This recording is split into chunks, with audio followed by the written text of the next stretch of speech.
Oi, pessoal, tudo bem? Estamos aqui agora para a continuidade do nosso livro. Hoje a gente inicia aqui o quarto capítulo da leitura de Telos. Então, para a gente iniciar sempre nesse estado de receptividade, de abertura, eu convido vocês para fecharem os olhos e trazerem as suas intenções de abertura, de conexão, trazer a consciência para que tudo seja relembrado, acessado pela sua alma. Que toda a sabedoria, que toda a ancestralidade lemuriana também seja resgatado em você. E que esse livro traga muita expansão, conexão. E assim é. Respire profundamente. Soltando o ar. Já sentindo toda a energia dessa egrégora lemuriana se apresentando. Sentindo todas as luzes, todos os seres lumínicos em perfeita comunhão e união, para que juntos possamos fazer a leitura desse livro. E assim é. A atitude de gratidão abre a porta aos milagres e à multiplicação de suas bênçãos. Se você sente uma ausência de bênçãos em sua vida, ou se você deseja expandir suas bênçãos para um nível mais elevado, pratique esta antiga arte, que melhorará todos os domínios de sua vida, inclusive sua abundância. Mestre Adama. O governo de Telos. Certos elementos desta informação originam-se de uma canalização de Adama, enquanto que outros provêm dos escritos de Charuladux, membro da comunidade telosiana que vive atualmente na superfície. Há duas formas de governo em Telos. O rei e a rainha de Telos, Ra e Hanamu, são os mestres ascensionados e também chamas gêmeas. Eles são os dirigentes supremos de Telos, formando um aspecto de seu governo.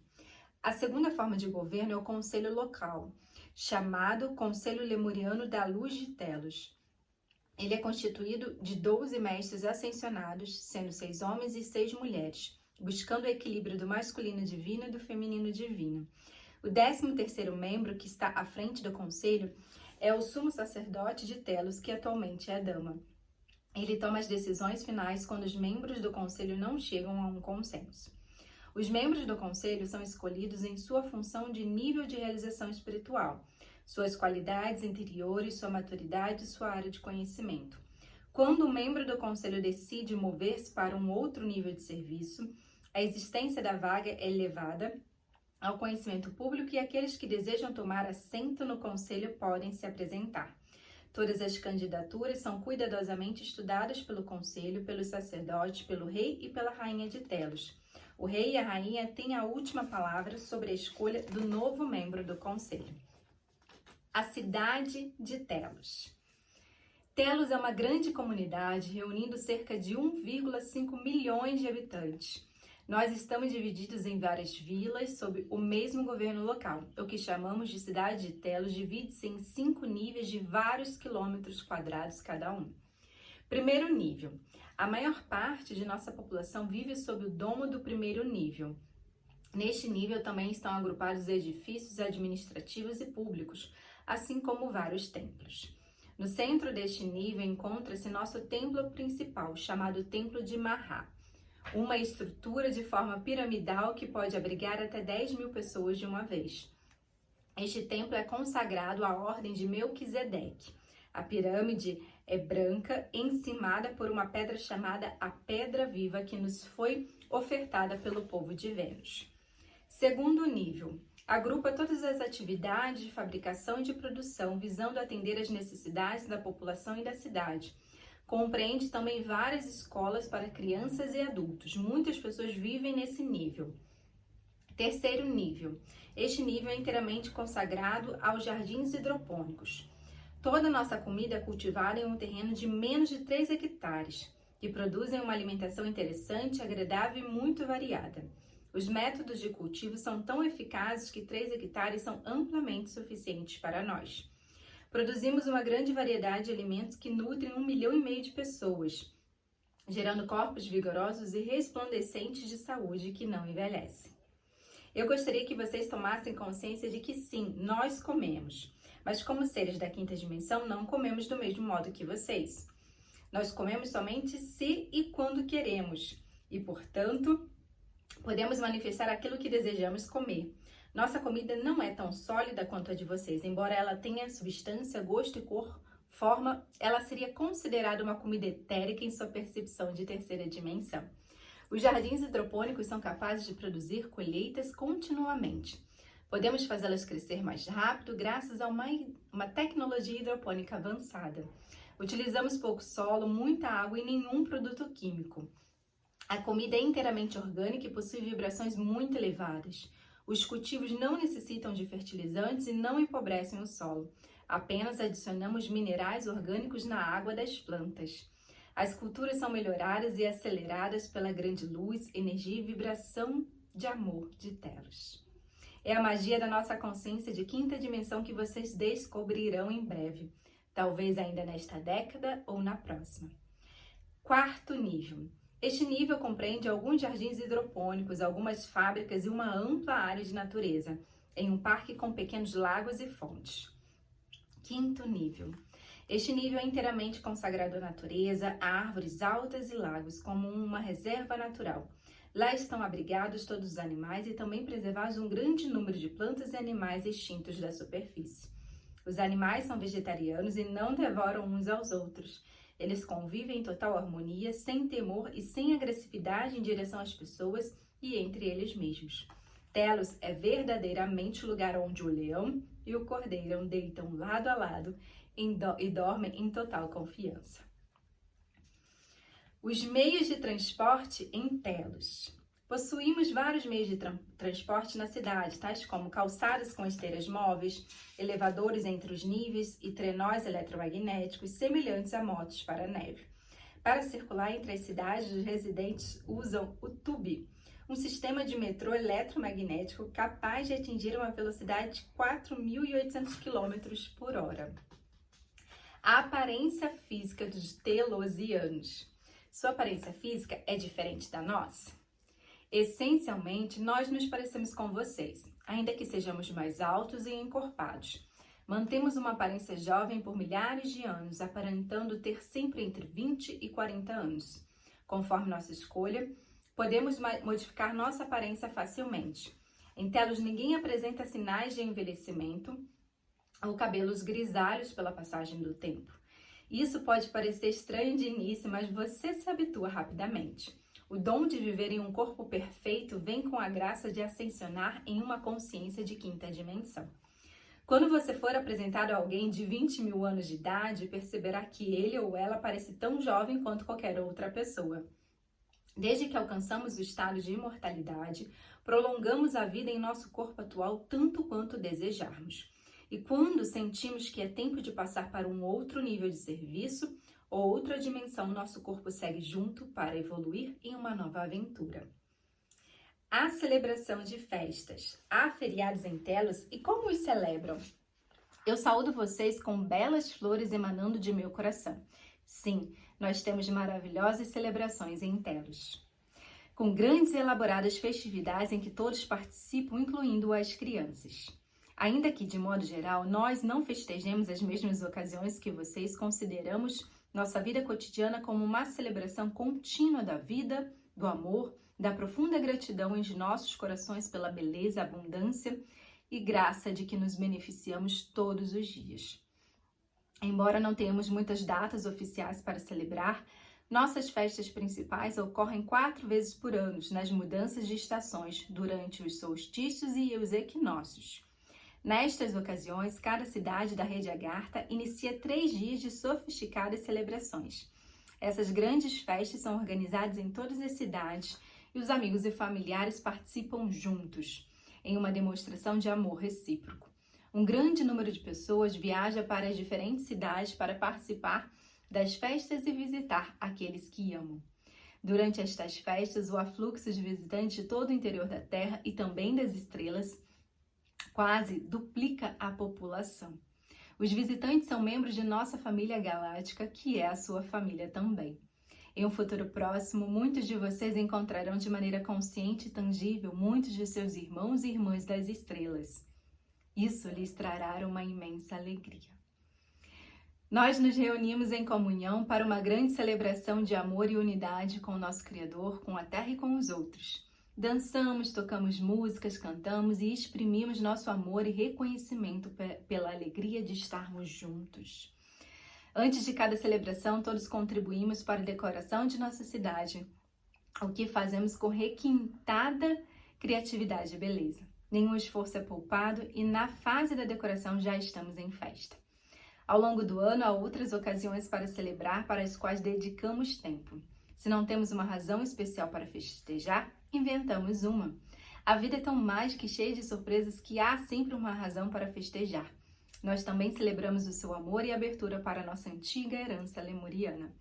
Em nossos corações, estamos preparando grandes celebrações para a reunião de nossas duas civilizações, o que criará, de fato, a maior de todas as festas. Nós vivemos em casas circulares. Ouvimos dizer que os lemurianos vivem em casas circulares. Pode descrevê-las? Houve um tempo em que construíamos nossas casas como vocês, com a ajuda de arquitetos, plantas, materiais diversos e ferramentas como serras e martelos. Desde que nos tornamos seres de quinta dimensão, manifestamos as casas de que necessitamos com os nossos pensamentos, intenções e foco concentrado. Concebemos nossas habitações segundo os princípios da geometria sagrada. Por isso, a maioria das casas são circulares de um modo ou de outro e são projetadas com muita criatividade e beleza. O material básico para o exterior das casas é o cristal. Tenha em mente que eu falo a partir de uma perspectiva de quinta dimensão. Faça o possível para compreender minhas palavras a partir desta perspectiva. O que nós, como os mestres, tentamos descrever para você não possui um paralelo exato em sua dimensão. Algumas descrições não farão sentido para você se vistas somente de um ponto de vista da terceira dimensão. Tudo o que temos e criamos, inclusive os nossos corpos, nos parece muito físico e tangível. De fato, nosso estado físico parece tão real para nós quanto o de vocês é para vocês. Porém, esta fisicalidade é tão impregnada de luminosidade que perdeu a maior parte de sua densidade e não seria visível ou tangível para você em seu estado atual de consciência. A realidade, nossa dimensão, é muito fluida e quase todos nós podemos criar o que necessitamos e desejamos instantaneamente.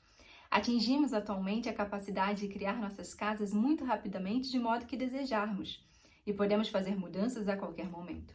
Levará algum tempo na superfície para entender isso completamente e poderem fazer o mesmo. Mas logo se tornará um grande divertimento aprender a aplicação prática desses conceitos de maneira aprofundada e começar a experimentá-los, de início com a nossa assistência e supervisão. Quando estiverem prontos, esta é uma das muitas coisas que desejamos lhe ensinar. Nossas casas são construídas com pedras semelhantes a cristal, que emitem muita luz e são de grande beleza. As pedras são suficientemente opacas para que as pessoas que estejam fora da casa nada vejam de seu interior. Assim, preservamos a nossa privacidade todo o tempo. Porém, estando dentro de casa, podemos ver claramente o que se passa no exterior, como se em casas de vidro, de onde se pode ver em todos os ângulos e direções. Isso nos dá a impressão de vivermos em palácios de cristal. Nossa vista exterior nunca é obstruída por qualquer coisa e nunca nos sentimos enclausurados por paredes. Eu gostaria de explicar de maneira simples como fazemos para começar a construção de uma pequena casa circular. Por diversão, quero dar uma ideia dos procedimentos. Para a conclusão da casa, utilizamos os mesmos princípios que vocês. Você pode usar sua imaginação para concluir esta casa por você mesmo, segundo sua vontade, e começar a sonhar com a sua própria casa. Afinal, trata-se da criação consciente de seus sonhos e da manifestação deles. Agora, vamos proceder à criação de uma pequena casa circular. Primeiro, eu decido o lugar e o tamanho da casa. Segundo, com minha mente e intenção, começo a visualizar em detalhes o contorno da estrutura que desejo criar. Se não sou muito específico o suficiente, ou se for descuidado com esta visualização, a estrutura não se manifestará do modo que intencionei. Lembre-se, eu utilizo a energia de minha mente e de meu coração para criar o que quero. O material que utilizo em minha mente é uma substância cristalina. Começo a visualizar a maneira como cada pedra está colocada em seu lugar, na ordem correta e com o exato desenho que quero ver manifestado. Nesta fase é ainda um esboço não preenchido ou densificado. Acreditem-me, posso fazer isso muito rapidamente. Como vivemos em uma zona atemporal, a duração de fato não tem nenhuma importância. Na sua referência de tempo, isso não levaria mais do que meia hora. Terceiro, quando estou completamente satisfeito com o contorno de minha estrutura cristalina e meu coração está repleto de alegria com esta criação, começo a etapa seguinte. É o momento de preencher cada pedra com uma maior intensidade de luz cristalina e lhe dar densidade. À medida que me concentro atentamente em minha nova criação, o contorno de cada pedra é preenchido com a luz e o amor que derramo nela. Quando isto está feito, continuo a focar para densificar a luz da qual as pedras são criadas, até que elas alcancem a opacidade desejada. E é isso, meus amigos, a estrutura cristalina da minha nova casa está pronta. Neste ponto, ela pode ser concluída do modo que desejarem, com toda a beleza que queiram lhe dar. Quando você mantém a luz e o amor suficientemente em sua consciência, todos os tipos de manifestação tornam-se fáceis e naturais. Retorne agora às suas ocupações cotidianas no amor e na gratidão por tudo que você tem e crie de uma nova maneira, o tipo de vida que você tem desejado. Você pode fazer tudo isso quando você crê que pode fazê-lo. Por favor, tomem nota. Por favor, tomem nota de que o que explicamos aqui existe em uma vibração de quinta dimensão. Esta dimensão não é física como a de vocês. Não possui tipo de densidade física que estão acostumados na terceira dimensão. Se vocês fizessem aqui em seu estado atual, a maioria de vocês da superfície não seria capaz de perceber nada de nosso nível de fisicalidade. E, no entanto, ela nos parece tão real quanto a de vocês é para vocês. Ela representa um nível de fisicalidade tão cheio de luz que não experimentamos limitações de nenhum tipo. Nossa dimensão não é nem visível nem perceptível para vocês em seu nível atual de consciência e despertar espiritual. Isto não deve desencorajá-los, pois tudo vai evoluir, abrindo ainda mais seus corações e progredindo na jornada em direção à união divina. Todos abrirão suas consciências. Vocês abraçarão e manifestarão mais e mais suas divindades em sua presente encarnação física. Continuem a confiar que os véus em breve cairão para todos aqueles que aspiram a esta união suprema e fazem o trabalho espiritual necessário para alcançar este nível de evolução. Os túneis no interior da Terra. Como são mantidos os túneis da Terra interior e aqueles entre as cidades subterrâneas? Os túneis entre as cidades subterrâneas, a Terra-média e a Terra interior necessitam de pouca ou quase nenhuma manutenção. Eles foram construídos para se manterem livres. De tempos em tempos, quando há um sério terremoto ou uma erupção vulcânica em algum lugar na superfície do planeta, alguns túneis podem ser ligeiramente avariados. Entretanto, com nossa avançada tecnologia, os problemas são resolvidos rapidamente. Os túneis muito raramente são danificados. Esta tecnologia avançada é usada por todas as civilizações intraterrenas. Reuniões oficiais ocorrem regularmente? Sim, nós frequentemente reunimos o conselho com os representantes de várias civilizações intraterrenas. Somos muito amigáveis e amorosos uns com os outros. As lutas de poder não existem entre nós e o amor incondicional é sempre a regra mestra. O principal motivo para estas reuniões é discutir como podemos encontrar maneiras de colaborar mais eficientemente uns com os outros em benefício de todos. Também discutimos as trocas entre nós, pois não temos um sistema monetário e partilhamos o excedente de bens e de comida. Além disso, refletimos sobre a maneira de ajudar as pessoas da superfície em sua evolução e iniciações espirituais. O papel de Shambhala. Qual é o papel de Shambhala, sua origem, seu governo e seu objetivo principal, hoje e no futuro? A cidade de Shambhala há muito tempo não tem mais uma existência física. Ela agora sustenta uma vibração de quinta, sexta e sétima dimensões. Portanto, ela existe no plano etéreo. Ela é basicamente a sede etérica para este planeta, a residência de Sanat Kumara e daqueles que o assistem. Embora Sanat Kumara tenha oficialmente retornado para Vênus, ele mantém um centro em Shambhala e continua assistindo ao nosso planeta. Monte Shasta, o Retiro Royal Teton, Nowiwiming e Shambhala são os principais lugares onde a hierarquia espiritual do planeta vive, se encontra e tem assembleias. Shambhalas e os lugares mencionados constituem um centro permanente do governo espiritual do planeta. Existem, é claro, vários outros centros etéricos importantes no planeta. Os habitantes da Terra Interior. Na Terra Interior e Média residem diversas civilizações muito antigas, vindas de outros mundos e universos há éons.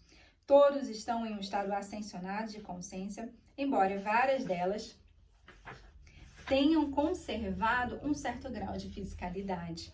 A maioria vive em uma consciência de quinta e sexta dimensão ou mais alta. A rede Agartha compõe-se de cerca de 120 cidades de luz subterrâneas, a maioria habitada pelos hiperboreanos. Pelo menos 4 cidades são habitadas por lemurianos e algumas poucas por atlantes. Os seres que vivem nas cidades subterrâneas próximas da vibração da superfície também estão em um estado ascensionado, mas conservam uma certa fisicalidade.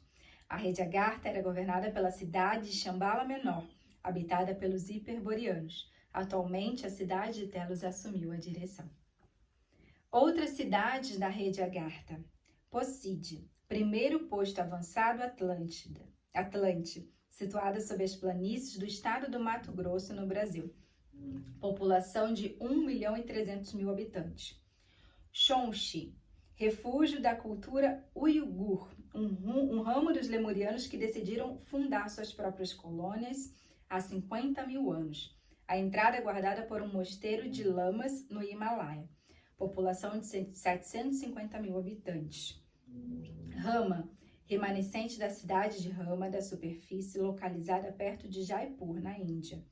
Seus habitantes apresentam os traços clássicos dos hindus, população de 1 milhão de habitantes. Shingawa, remanescente do ramo dos uigures que migraram para o norte, localizado na fronteira da Mongólia com a China, com uma pequena cidade secundária em Monte Lhasa, na Califórnia. E agora nós encerramos aqui a leitura do 4º capítulo, e eu agradeço se você chegou até aqui comigo. Tenho certeza que muitas manifestações aí amorosas vão começar a surgir para você. Então já deixa o seu comentário, compartilhe comigo. Me siga também lá no Instagram, lorena.signorelli. E nós vamos aí conversando, vamos difundindo essa energia do amor, da consciência crística. E eu aguardo você, ou melhor, vocês, para o próximo vídeo do capítulo 5, para a gente dar continuidade a essa leitura. E eu já peço para que você deixe aqui o seu curtir, ative o sininho, compartilhe, comente e me ajude a expandir esse material, tá bom? Beijo no coração e fique com Deus. Até a próxima. Tchau, tchau.